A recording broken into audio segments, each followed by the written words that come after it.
Have you ever spent a couple seconds looking at a work of art and then gone, okay, I saw it. What now? Hi, welcome to my series Modern Art for Haters, the show where I talk to you about art and you don't have to like any of it. And today we're going to talk about how to look at art. Now, some art is easy to look at and to appreciate because it's beautiful or impressive. The message behind the art is very clear. Some art takes a little bit of time and a little bit of effort to appreciate. Now, you might be like, why would I want to do that? I prefer art that's easy to appreciate. And you're allowed to, but I want you to know how to appreciate art that's not easy to understand because it's good for you, because it develops critical thinking and creativity and empathy and literacy, and it expands the amount of wonder and meaning that you allow into your life. So today we're going to look at some works of art and we're going to practice this. Let's imagine we're in a museum and we come across this work of art. We can't tell what it is from far away, so we get a little closer and we notice it's 12 pictures. They all look something like this or like this. Now we could start by just looking at them. You can say, wow, it's so interesting how the blue and the red and the green all contrast each other. We can talk about all the different ways that the objects in the picture kind of guide the eye through the image. And we could stop there and be like, yep, looked at it. Or we could go just one step deeper. It's not hard. The next step deeper is just to read the title. And in this case, doing that one step is very rewarding because this work is titled Throwing 3 Balls in the Air to Get a Straight Line. Best of 36 attempts. Just by reading the title alone, we've learned exactly how the artist made it. That's fun. That's funny. I love it. And we could stay here longer and talk about what this means, but we're going to move on today. Next, we're going to look at this piece right here. Now we start by looking at it and going, wow, those are beautiful colors. How did they make this? Is this hand-dyed? If it is hand-dyed, then it's pretty impressive because you'd have to be really precise while dyeing it to make sure that when you knit this all together, the lines match up so nicely. I like how connecting these strands together creates balance and harmony between the two pieces. Now we go one deeper. We read the title. Now this one doesn't have a title as simple as throwing 3 balls in the air to get a straight line. This one is called Life of a Memory. You may be thinking, how on earth is knitted canvas supposed to represent the life of a memory? That is exactly the question you should ask. How do 2 separate pieces of knitted canvas connected by thin strands represent the life of a memory? When I look at this piece, I start to think about the memories that I have with people that I don't really see anymore, and how, yeah, my life has continued on without them, but we always have these little memories to connect us to each other. I saw this piece in person at a conference 2 years ago, and I spent a really long time looking at this canvas and just thinking about that idea. Once you take some time to actually think about what a piece of art really represents, it's actually like really beautiful. Now we're going to look at something else. We're going to go one level deeper. We're also going to get a little bit more conceptual, but I promise you there is a reason why. Now we come across this work of art. How did they make it? They put 2 clocks next to each other. Big whoop, right? But now we go one deeper. We read the title. It's called Perfect Lovers. How do 2 clocks represent perfect lovers? What do we know about clocks? Clocks represent time. Time is something you share with people you love until that time runs out, which is beautiful, but it's also kind of sad. And clocks are actually not perfect. They fall out of sync, they die, and actually so do lovers. Now we could spend some time just thinking about this part, but we're going to add some context to this one. Now there's a lot of ways to find context on works of art. Usually the information is on a placard next to the art or in a guidebook. And sometimes, if a work of art is famous enough, you can just Google it, which is what we've done for this one. Perfect Lovers was made by Felix Gonzalez Torres. And in 1987, Felix's partner, Ross Laycock, was diagnosed with AIDS. He made this piece as a way of confronting the limited time that they would have together. And he also used it to imagine a perfect world in which their time together would never end. When he first started working on this piece, he sent some sketches to Ross along with a note. And I'm going to read you what that note said. Don't be afraid of the clocks. They are our time. The time has been generous to us. We imprinted time with the sweet taste of victory. We conquered fate by meeting at a certain time in a certain space. We are a product of the time. Therefore, we give back credit where it is due.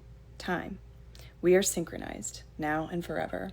I love you. These clocks, in every iteration when they're installed, are instructed to be set to the exact time and to be touching each other. And anytime one of the clocks dies, they're both taken down and reset so that they continue to go on together forever because they're perfect lovers. So anyways, that's what a little bit of context will do for you. Now you might be like, I don't want to have to find the context. I don't like the art that requires you to know the context. And to that I say, please tune into part 2.